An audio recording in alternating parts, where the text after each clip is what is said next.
Hi, I'm Tisdell-Seymours. I'm the Family Medicine Sub-Internship Director. And if you're watching this video orientation, it means that there's a reason that I'm not there to orient you on your first day, and I apologize for that. Please know that I'm very accessible by email or by cell phone, and my cell phone number is 774-364-0850. I do respond to text messages, and yes, it is okay to text message your rotation director. Just a reminder, this is a type A elective, which means our time off policy is pretty stringent. We don't honor time off for things like interviews or travel unless planned well in advance. However, we recognize that things come up, and we have dealt with issues like illness of the sub-intern or family member illness in the past. We just ask that you give us as much advance warning as possible because the resident workflow is really dependent upon the sub-interns on the team as well. I'm going to try to cover everything that we cover in a normal orientation, but please know that if you have questions that come up afterwards, again, I'm very accessible by email or texting, but also our family medicine hospitalists and our residents on the inpatient service are very familiar with working with sub-interns. So feel free to ask them questions as well.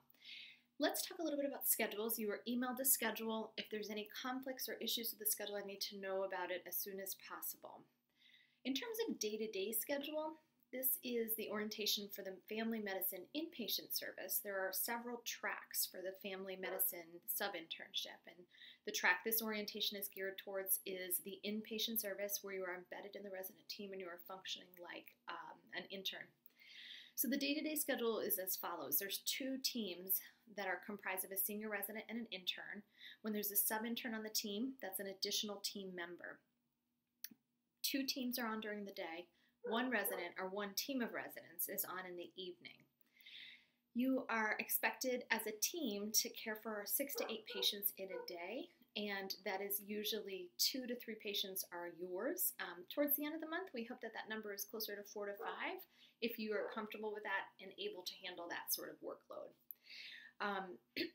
There is one teaching attending covering all of the 16 family medicine inpatient teams, and that teaching attending rounds with one of the 2 teams every day. So they'll see their 8 patients together at the bedside.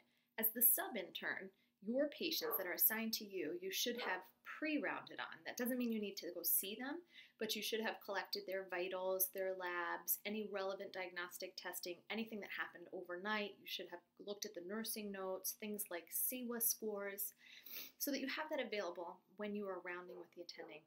Then you, as the sub-intern, are supposed to conduct all of the patient interviews. And I don't want you to wait for anybody to offer for you to do that. Please step right up to the plate and start asking questions immediately. You write all the orders on that patient as well. Then, after bedside rounding with the teaching attending, you head off to do your work for the day, which includes note writing, discharge instructions, coordinating discharge appointments. If you are on the team that's not rounding with the attending, you still should have collected information on your patients to present to your senior resident at the bedside. You will then see all the patients, you, your intern, and senior resident. Sometimes there are other team members that join you, including the clinical pharmacists. And on South 6, this is true whether you're rounding with the teaching attending or not. You are requested to invite the nurse to round with you every day on all the patients that are located on the South 6 unit. This is where we hope to cohort most of our patients. It does not always work out that way, and I would say anywhere from 1/3 to half of our patients are located on that particular unit. But this is a model that we're trying to work to strengthen, because ultimately all of our patients will be cohorted up there. So please go to the unit secretary and let them know when you are about to round on a patient on South 6 so that they can invite the nurse to join you as well. Then after you're done rounding with your senior, you'll do sit rounds with the teaching attending. And during sit rounds, you present the patient formally and you talk about them. You talk about the plan for the day, let the attending know which orders you've written and what you think the further workup that is needed or any plans for discharge. Try to be as formal as possible, even though it is sit rounds. Thereafter, again, you concentrate on writing your notes, which should be done by 2 p.m. at the latest. On the inpatient service, your senior resident should be reading all of your notes. The attending will sign them every day. The senior resident really should be giving you some critical feedback about your notes, particularly early on. We encourage them to be heavy with the constructive criticism so that your note writing can develop quickly. You may also get some feedback from the attending physician. That's all expected and appropriate, particularly in the first half of the month. If you find you're not getting that expected feedback on your note writing or your presentations or your admissions, please ask for it specifically from your senior or from the attending that you're working with. So in the afternoon, admissions start. They usually pick up after lunch, pretty heavy by 4 or 5 in the afternoon. People are expected to continue to admit patients until about an hour before sign out. The sign out times differ day to day. You may refer to that original email that I sent about sign out times, but generally at night on Saturday, Sunday, and Monday, sign outs at 7 p.m. Tuesday it's 5 p.m. because that's the resident workshop day, and then Wednesday through Friday is 6 p.m. In the mornings, sign in on Saturday and Sunday is 7 a.m. Monday and Tuesday are 6:30 a.m. and then Wednesday through Friday are 7 a.m. Didactics occur every day of the week, Monday through Friday. They are 7:30 until 8:15. Occasionally they're earlier if the overnight hospitalist is doing the lecture, so pay attention to the lecture schedule. You should have gotten something that looks like this in your email. This is the didactic schedule, and it says who is responsible for the lectures and what time they'll be happening. On Tuesdays, our senior residents leave for their didactic sessions after departmental grand rounds, which are in the amphitheater at noon. You are invited to attend these grand rounds, as well as on the second Tuesday of the month, there's an M&M at 7:30 in the morning. You're welcome to come to it. M&Ms are protected, meaning from the legal process, meaning anything that's discussed in that room, you are not allowed to discuss outside of that room. Okay.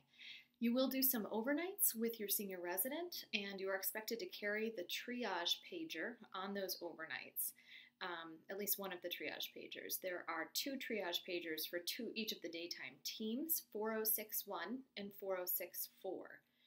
Those are the pagers that the nurses know to call about any concerns around patient care. And so we want you to get a feel for what it's like to handle the triage pager overnight and also in rotation during the day.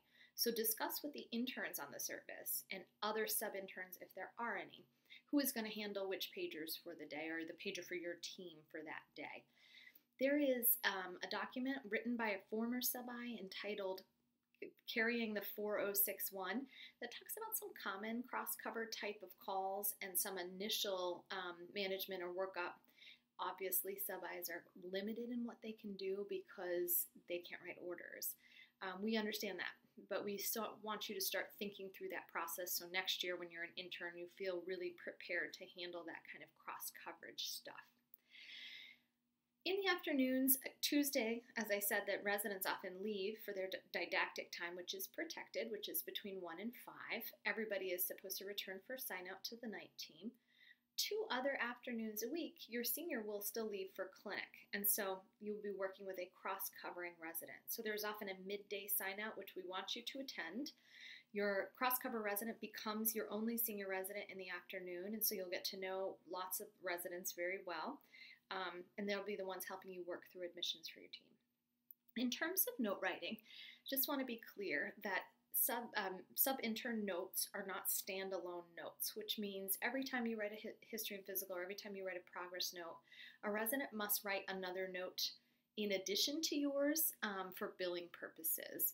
So sometimes early in the year, the residents aren't familiar with that policy, and so as the sub-intern, make sure that that's discussed, that there's still a need for them to write a note. If for whatever reason there is not another intern on service at the same time as you, the senior resident is not expected to write an additional note.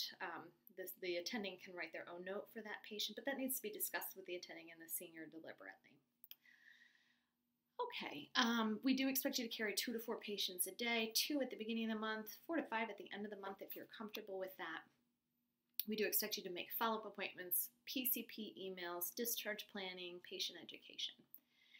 The Blackboard sessions table is a good guide in terms of clinical topics that you're expected to cover during this rotation. I'm not going to check it. You can use it as you want to, but it is a good reading list for you. There's PowerPoints and some articles on there which are linked to the different clinical topics. There's also information about your project. We do want you to do a project. There are two options. You can read about them on Blackboard. Most sub-interns choose the project where they create a PowerPoint session for about a clinical topic that came up for them during the course of the month, 20 to 30 minutes in length to present at the end of the month. Look at your schedule because it shows you the assigned day to the rest of the residents on service at that time. I'll attend that as well to make sure that I can give you an evaluation for it. One more comment on didactics, which I mentioned are 7:30 to 8:15. Your lecture will be part of the regular didactic schedule. You are expected to stay for didactics even if you've been overnight. So at the end of your shift after signing out, you need to stay for didactics for an additional 45 minutes. UMeds, they are an LCME requirement, so the medical school pays close attention to whether or not you've completed your UMeds for that particular rotation, so please make sure you do that before the end of the rotation. I'm sure you'll see all of those clinical topics, but if you don't, there are other resources for learning in a different format without direct clinical experience. We do meet face-to-face for mid-block and end-of-block evaluations, and I would ask that you please, ahead of time, look at the mid-block and end-of-block feedback form that is on the Blackboard site, because there is a tiny bit of prep work, probably takes about 5 minutes for you to generate some self-reflection and some goals, and to look at certain elements that are required by the UMass-wide sub-internship curriculum that are not specific to family medicine, but that we're supposed to cover before the end of the block. And those are the avenues where we talk about those two things, or those things. The housekeeping part of orientation is mostly handled by my administrative assistant, Tracy O'Donnell. She is on the global address list, but she also has an office on the Jaquith ground floor. She will handle things like updating your IDs, badging, parking access, and also if you want to get scrubs out of the scrub machine on the 4th floor at Memorial, she needs your information to do that, and so please specifically let her know. There's some time for you on the first day to meet up with her to talk about those sorts of needs. You do need computer access to a multitude of programs. In your email, as it was listed, you need SALAR or Team Notes, same program, to write your H&Ps, daily notes, discharge summaries. You need Sorian to track clinical information, that's the hospital inpatient record. You need the Memorial Pulse Check record. Allscripts as an outpatient tool is very helpful too for background information and medications. And finally, you definitely need access to ImageCast so you can look at original images yourself over the course of the rotation. Please try to figure out if you have the access. Oftentimes medical students will tell me they don't have it, but when I call IS, they say, no, they do. Let us reset the password. So call IS if you're not sure. If you are sure that you do not have something that is required, please send me an email with the last 4 digits of your social security number and the name of the program that you need access to, and I can arrange for that. Please open up those programs and get familiar with them before you start. It slows you down quite a bit on the first day if you don't know how to create a note in SALAR. Certainly you can ask your senior residents for help as well as the hospitalists. Take a look at things like the objectives for the rotation and other curricular elements on Blackboard, and let me know if you have any questions, and good luck. You're going to have a lot of fun. It's busy. It's a lot of hard work. But sub-interns at the end of the 4-week rotation tell me that it was really a great culmination of their medical school experience, and I hope you feel the same way. Again, if you need to reach me, that cell phone number is 774-364-0850.